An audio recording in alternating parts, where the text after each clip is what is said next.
लोकसभा चुनाव के लिए कांग्रेस ने किया वार रूम का गठन। 2024 में होने वाले लोकसभा चुनाव में भाजपा को शिकस्त देने के लिए कांग्रेस ने कमर कस ली। इसी को ध्यान में रखते हुए बिहार कांग्रेस के अध्यक्ष डॉक्टर अखिलेश प्रसाद सिंह ने बिहार कांग्रेस मुख्यालय में चुनाव के संचालन के लिए वार रूम के गठन की घोषणा की। पार्टी के वरिष्ठ नेता एवं विधान पार्षद प्रेमचंद मिश्रा को वार रूम का चेयरमैन नियुक्त किया गया।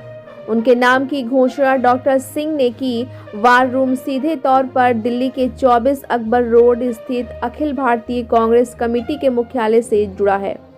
वार रूम का गठन आगामी लोकसभा चुनाव से संबंधित पार्टी के प्रचार प्रसार को धार देने की नीयत से किया गया। प्रेस वार्ता में शामिल नेताओं में हैं कांग्रेस विधायक दल के नेता डॉक्टर शकील अहमद, पूर्व अध्यक्ष डॉक्टर मदन मोहन झा, पूर्व मंत्री वीणा शाही, विजय शंकर दुबे, प्रेमचंद मिश्रा, विधायक विजेंद्र चौधरी, मृणाल अनामय, विनय वर्मा, लाल बाबू, ब्रजेश पांडे, राजेश राठौड़ा, ब्रजेश प्रसाद मुनमुन इत्यादि शामिल थे। ब्यूरो रिपोर्ट, बिहार दर्शन। खुशी है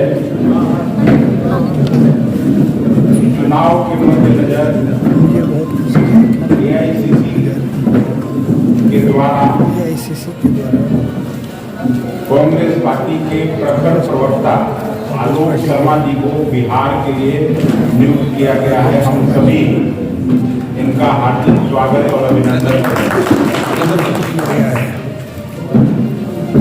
भारत जोड़ो न्याय यात्रा के संबंध में बिना कोई रस्म अदायगी किए हुए मैं सीधे तौर पर आमंत्रित करता हूं आलोक शर्मा जी को, जो विस्तार से इस यात्रा के उद्देश्यों के बारे में कितनी सीटों पे आप लोग लड़ेंगे करना है।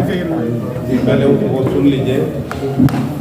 हम लोगों की मीटिंग हुई थी पीसीसी, सीएलपी प्रभारी और मीटिंग लिया था खड़गे साहब ने राहुल जी की उपस्थिति में, प्रियंका जी की उपस्थिति में। वहाँ निर्णय हुआ था वार रूम एआईसीसी ने बनाया है, सभी राज्यों में वार रूम बनना है चुनाव के मद्देनजर। और हम लोगों ने यहाँ फैसला किया है कि आदरणीय प्रेमचंद मिश्रा जी को वार रूम का चेयरमैन बनाने की मैं घोषणा करता हूँ।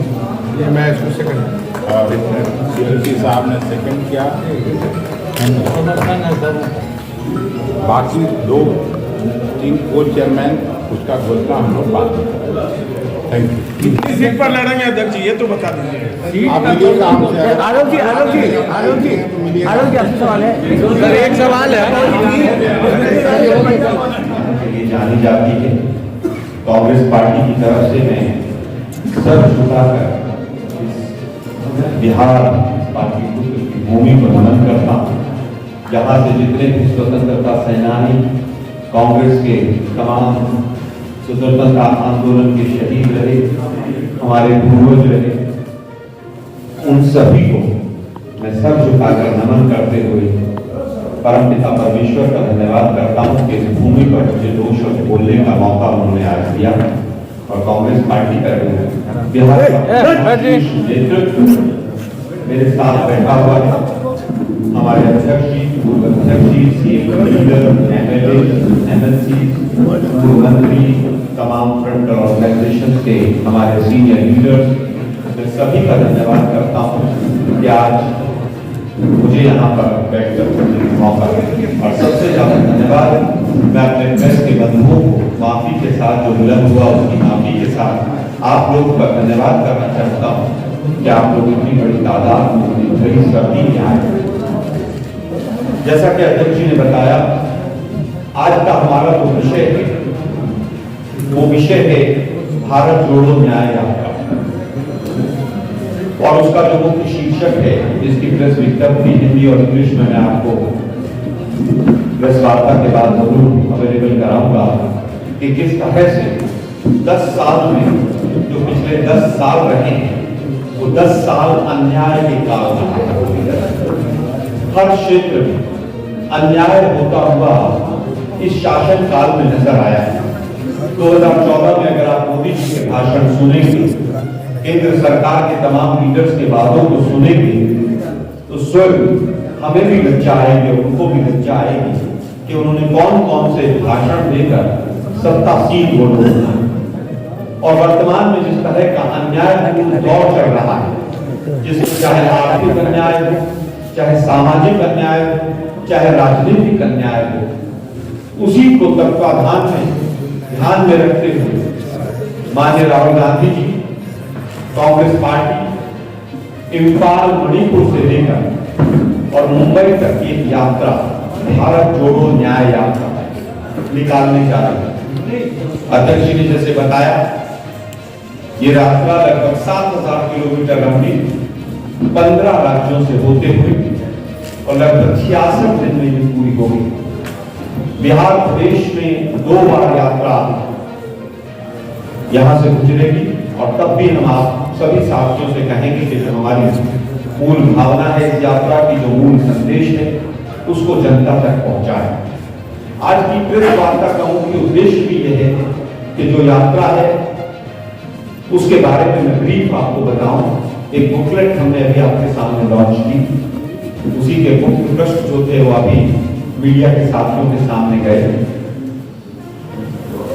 इस यात्रा की आवश्यकता क्यों पड़ी?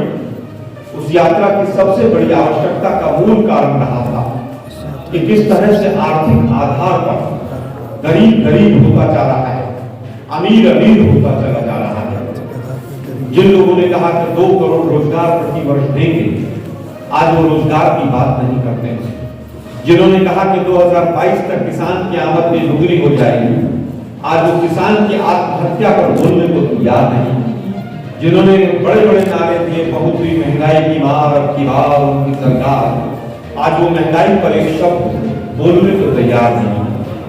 जो कहते थे कि रुपया उस देश का गिरता है, करेंसी उस देश की गिरती है जिस देश का शासक या शासन भ्रष्ट होता है, जिस सरकार जिस देश की भ्रष्ट होती है उसका रुपया गिरता है, आज वो बोलने को तैयार नहीं।